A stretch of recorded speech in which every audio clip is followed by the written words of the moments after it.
MLC కవిత అక్రమ అరెస్టుకు నిరసనగా కేంద్రంలోని బీజేపీ ప్రభుత్వ పక్షపాత వైఖరిని ఖండిస్తూ నర్సాపూర్ నియోజకవర్గంలో రాస్తారోకో ధర్నా నిర్వహించారు.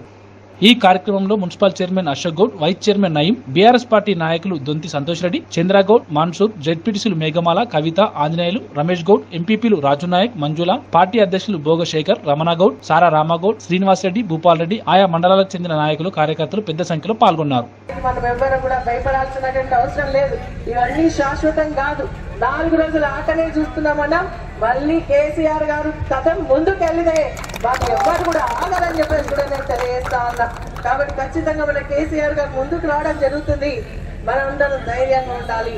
ఈ రోజు కేసీఆర్ గారికి అండగా ఉండాల్సినటువంటి బాధ్యత మనందరి పైన ఉంది.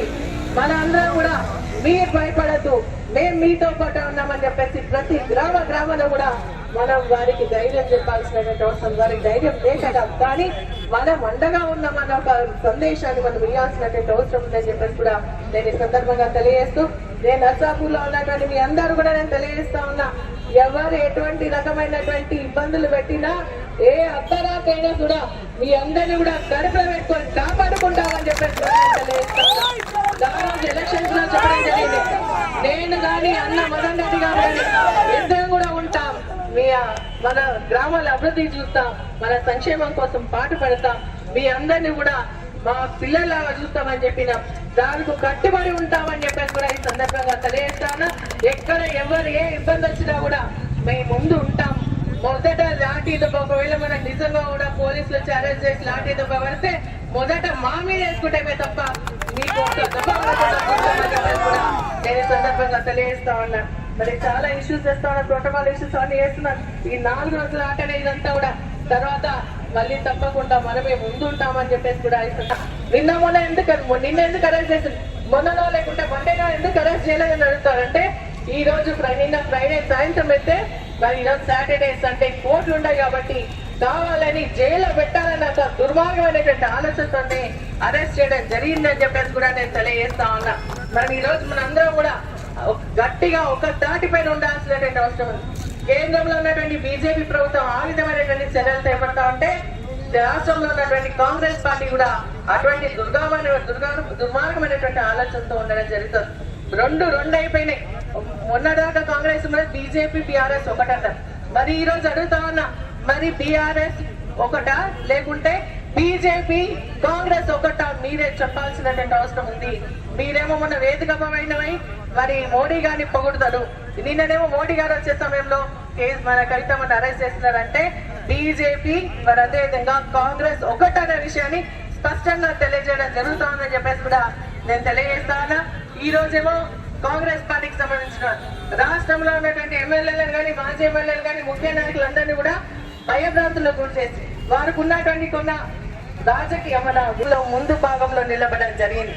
అంతేకాకుండా మన రాష్ట్రంలోనే కాకుండా మన ఇతర రాష్ట్రాలతో పాటు ప్రపంచంలోని అనేక దేశాల్లో తెలంగాణకు సంబంధించినటువంటి మన పండుగ అయినటువంటి బతుకమ్మ పండుగలో దేశ విదేశాల్లో కూడా ప్రత్యేకత సాధించి ఒక బ్రాండ్ అంబాసిడర్ గా నిలబడడం జరిగినటువంటి కవితమ్మను ఈ రోజు మరి ఈడీ పేరు మరి మోడీ గారి రాకతో మరి ఈడీ కూడా రావడం జరిగింది. వచ్చి ఈ రోజు మన కవిత గారిని అరెస్ట్ చేయడం జరిగింది. దీన్ని మనం తీవ్రంగా ఖండిస్తా ఉన్నాం.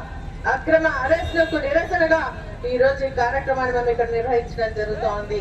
మరి మేము అడుగుతా ఉన్నాం, ఈ రోజు ఎన్నికల కోడ్ వస్తా ఉంది.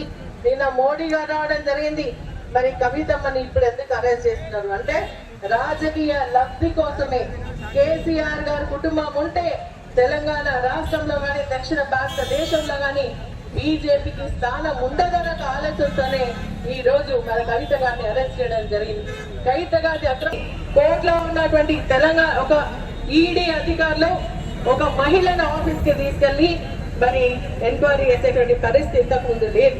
అందుకని ఒక మహిళగా నాకు మరి ఇంట్లోనే ఎంక్వైరీ చేయండి, నేను దేనికైనా సిద్ధంగా ఉన్నాను, మీరు అడిగినటువంటి దానికి ప్రతి దానికి నేను సమాధానం ఇస్తామని చెప్పేసి ఆమె కోర్టుకి వెళ్ళి చెప్తే మరి ఆమెను ఈ రోజు ఏంటంటే మరి కోర్టులో 19th రోజు కేసు ఉంది.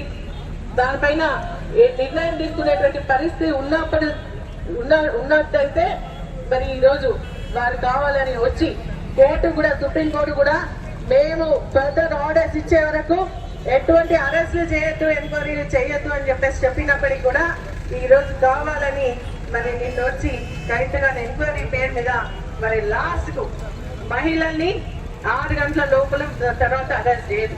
అందుకని 6 అయిపోయిన తర్వాత కూడా అరెస్ట్ 5:35కు చూపించింది. కాబట్టి మీ గ్రామాలలో ఏ కార్యకర్త పైన ఏ అక్రమ కేసు అయినా ఇక్కడ ఉన్నటువంటి అందరు నాయకులం ఆ పోలీస్ స్టేషన్ ముందు వచ్చి ఈ రకమైన ధర్నా చేస్తామని, మరి మీ గ్రామాలలో ఏ కార్యకర్తకి ఇబ్బంది వచ్చినా కూడా మేమందరం మా ప్రాణాలు అడ్డుపెట్టి మిమ్మల్ని అందరినీ కాపాడుకుంటామని ఈ బీఆర్ఎస్ పార్టీ కుటుంబాన్ని, కేసీఆర్ గారి కుటుంబాన్ని, ఈ కార్యకర్తల కుటుంబాన్ని అందరినీ కూడా మనస్ఫూర్తిగా కాపాడుకుంటాం. దయచేసి ఏ గ్రామంలో ఏ కార్యకర్త పైన అక్రమమైన కేసు జరిగినప్పటికీ వెంటనే అక్కడ స్థానికంగా ఉండే మండల అధ్యక్షులకు కానీ అక్కడ ఉన్నటువంటి ముఖ్య నాయకులకు తెలియజేయండి. ఎందుకంటే కాంగ్రెస్ పార్టీకి రేపు గ్రామాలలో నిలబడడానికి సర్పంచ్ అభ్యర్థులు లేరు, ఎంపీటీసీ అభ్యర్థులు లేరు. ఈ రోజు వాళ్ళ దగ్గర ఎమ్మెల్యేలు, ఎంపీలు లేకపోయినందుకే ఈ రోజు ఇటువంటి కేసు, కుట్రపూరితమైన కేసులు పెట్టి మన నాయకులను తీసుకుపోయి రేపు రాజకీయాలు చేయాలనే ఆలోచనలో ఉన్నారు. ఈ అరెస్టు కేవలం కవిత గారి అరెస్టు కాదు, ఇది మనందరినీ మనోధైర్యాన్ని దెబ్బకొట్టడానికి ఆడుతున్నటువంటి ఒక నాటకం.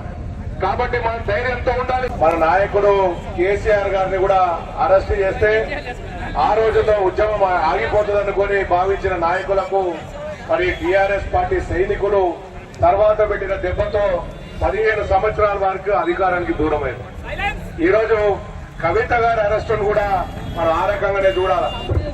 ఈ రోజు కవిత గారి కేసు కోర్టులో ఉన్నప్పటికీ మరి అకస్మాత్తుగా ఈ రోజు ఎలక్షన్ కోడ్ వస్తుంది కాబట్టి ఒక రోజు ముందు ఈ రాష్ట్రంలో ఏదో ఒక అలజడి సృష్టించాలని, తద్వారా రాజకీయ ప్రయోజనం పొందాలని ఏదైతే కుట్ర పండినో దాన్ని నర్సాపూర్ బీఆర్ఎస్ పార్టీ తరఫున తీవ్రంగా ఖండిస్తా ఉన్నాం.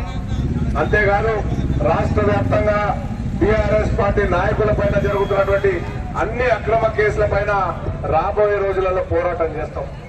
కాంగ్రెస్ పార్టీకి పోరాటం కొత్త కావచ్చు, బీజేపీ పార్టీ పోరాటం కొత్త కావచ్చు, కానీ బీఆర్ఎస్ పార్టీకి